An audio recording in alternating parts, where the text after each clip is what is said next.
Here is the right amount of time to run an A/B test. If you've ever called a test after 3 days because one version looked better, this video is for you. Industry research shows that nearly 80% of A/B tests are stopped before reaching statistical significance, meaning most so-called winning results don't actually reflect real customer behavior. Today, we're breaking down how long your tests really need to run, and you'll see why ending them early can actually lower your conversions even when the results look great on paper. So why does test duration matter so much? Because the longer your experiment runs, the clearer your data becomes. Stop too soon and you're not seeing real behavior, you're just seeing short-term noise. Now, let's talk about traffic volume, the most important factor. The more visitors you send into a test, the faster you can reach significance. If your site has low traffic, results will naturally take longer. Industry research shows that for stores with low traffic, the biggest challenge is simply reaching statistical confidence. Tests don't collect enough conversions fast enough to give you reliable results. Some large testing platforms even warn that smaller stores should test bigger changes or expect longer timelines because small changes take much more data to confirm. Here is what that looks like in practice. If you're testing a move from 3% to 4% conversion at 95% confidence and 80% power, you need about 5,300 visits per version. If your site sees around 10,000 visits a week, that test could finish in a little over 1 week. If you only get 2,000 visits a week, the same test might take more than a month before the data is reliable. If you target a smaller change like 3% to 3.5%, you need close to 20,000 visits per version before you can say with confidence that the lift is real.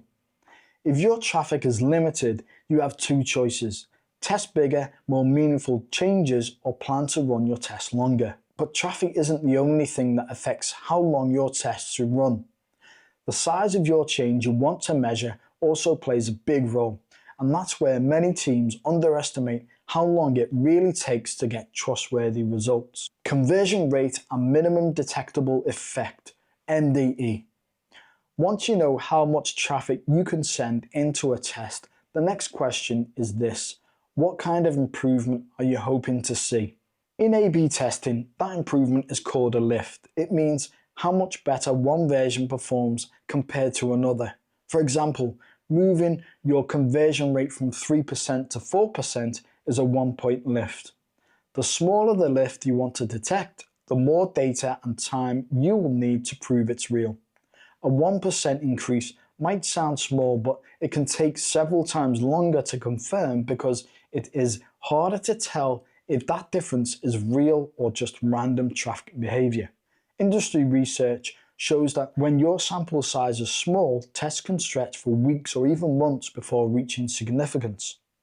Instead of testing small tweaks like button colors or headlines, focus on meaningful changes that can drive real outcomes, such as new layouts, pricing displays, or product bundles. Those are the types of experiments that reach significance faster and actually move your business forward. Once you have a realistic goal in mind, the next step is deciding how confident you want to be that your result is real. That confidence level directly affects how long your test needs to run. The next factor that determines how long your A/B test should run is your statistical confidence level. This number shows how sure you are that your result is not just random. In e-commerce testing, the industry standard is 95% confidence. That means you're 95% sure that the difference you are seeing is real and only 5% likely to be chance. Reaching that threshold takes time and consistent traffic across all variants. If your traffic drops during the test or one variant gets less exposure, it takes longer to stabilize the data and reach significance. This is why patience pays off. Ending a test before it reaches 95% confidence can lead to false winners and poor business decisions. You might change your store layout or pricing based on results that were never statistically reliable.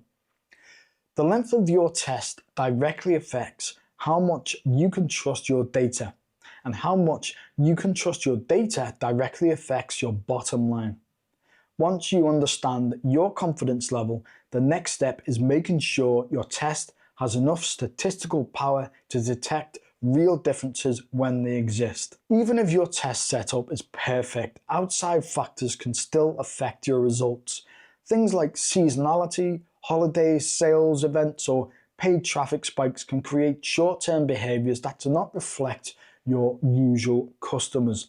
For example, shoppers during Black Friday act differently than they do in February. If your test runs through that period, the results may overestimate performance. Recent data found that e-commerce conversion rates during Black Friday and Cyber Monday reached an average of 6.4%, far above the yearly average. That means if you start or stop your test during a major sale, the data might reflect urgency, not a true improvement in your page design. The same thing happens when you ramp up ad spend. Paid traffic spikes often bring in colder audiences who behave differently from your regular customers, which can skew your test data. To get reliable insights, aim to test across multiple business cycles. That means letting your experiment run long enough to include both busy and quiet periods. A test that runs for at least 2 full weeks, covering weekdays, weekends, and one complete buying cycle, gives a clearer view of what's actually driving performance. Even if you understand these outside factors, the real challenge is knowing when to stop. How long is long enough? That's exactly what we'll break down next. So, how do you actually know when your A/B test has run long enough to trust the data? There are 3 key things to look at: the tools you use, the time you allow, and the stability of your results. Let's go through them one by one. Manually tracking when your test reaches statistical confidence can be a guessing game. That's why reliable tools are essential. Tools like Shogun's A/B testing software automatically track confidence levels and signal when your results have reached statistical significance. This removes the uncertainty of deciding when a test is complete because the system monitors performance in real time. There are also other tools like A/B Test Guide and Ivan Miller's Significance Calculator. What matters most is that you have a consistent data-driven way to measure progress rather than calling a test based on gut feeling. Even with great tools, every test needs enough time to reflect normal buyer behavior. As a general rule, most e-commerce A/B tests should run for 2 to 4 weeks. This allows you to capture weekdays, weekends, and at least one complete buying cycle. Shorter tests often misrepresent performance. According to Analytics Toolkit, running A/B tests with limited data can inflate observed effects and lead to misleading conclusions because of random variance in small samples. Running a full cycle test helps smooth out those spikes and provides a more stable baseline. If your store has lower traffic, you may need even longer.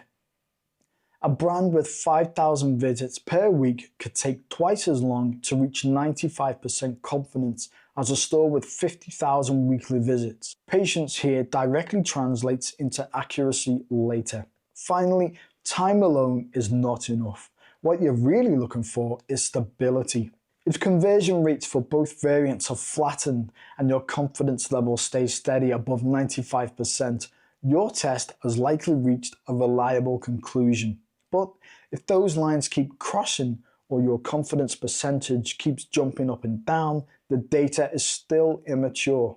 Think of it like tracking a heart rate. Once the spikes settle into a consistent rhythm, you can trust the pattern.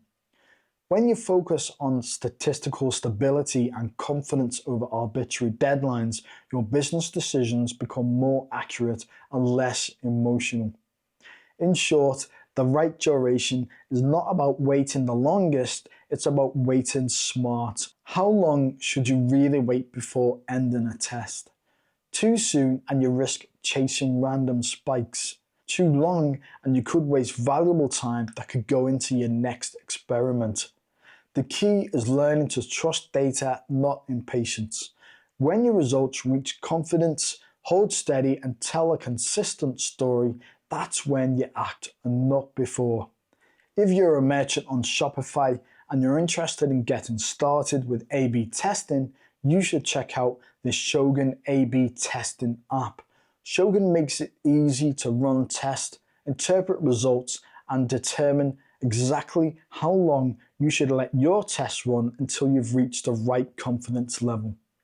If you found this video helpful, give it a like, subscribe, and hit that notification bell to get alerts anytime we drop new content to help you optimize your e-commerce storefront. And I'll see you in the next one.